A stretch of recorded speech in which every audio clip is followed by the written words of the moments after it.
Israel Gaza போரில் புதிய பதற்றம். முக்கிய ஹமாஸ் தலைவரை கொன்ற இஸ்ரேல்.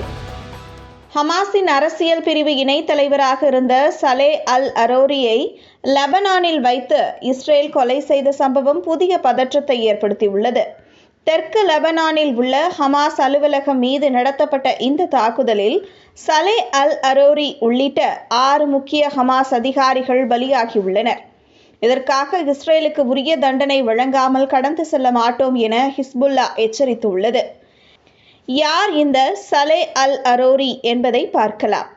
57 வயதான சலே அல் அரோரி ஹமாஸ் அமைப்பின் அரசியல் குழு இணைத் தலைவராகவும் அந்த அமைப்பின் இராணுவ பிரிவான அல் கசாம் படைப்பிரிவை உருவாக்கியவர்களில் ஒருவருமாக இருந்தவர்.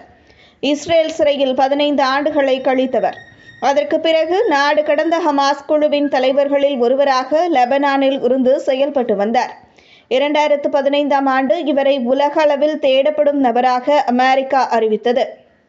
இவரை பற்றிய தகவல்கள் கொடுப்போருக்கு இந்திய மதிப்பில் சுமார் 41 கோடி ரூபாய் சன்மானம் அறிவித்தது.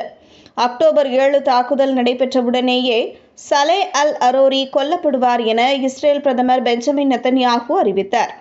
ஆனால் தற்போது இந்த தாக்குதலுக்கு இஸ்ரேல் நேரடியாக பொறுப்பேற்கவில்லை.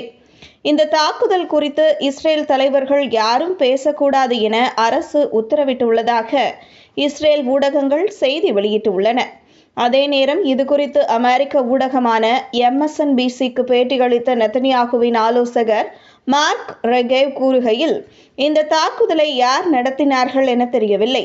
எனினும் இது லெபனான் நாட்டின் மீதான தாக்குதல் அல்ல, இது ஹமாஸ் மீதான சர்ஜிக்கல் ஸ்ட்ரைக் என தெரிவித்தார்.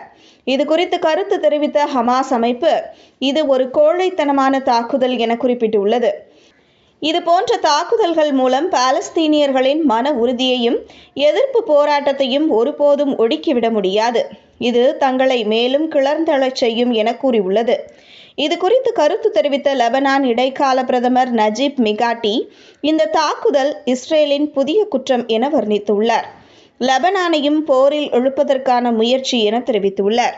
இதுபோன்ற தாக்குதல்கள் மோதலை தீவிரப்படுத்தும் என கவலை தெரிவித்துள்ளார் பிரான்ஸ் நாட்டிற்கான ஐநா தூதர் நிக்கோலஸ் டி ரிவையர்.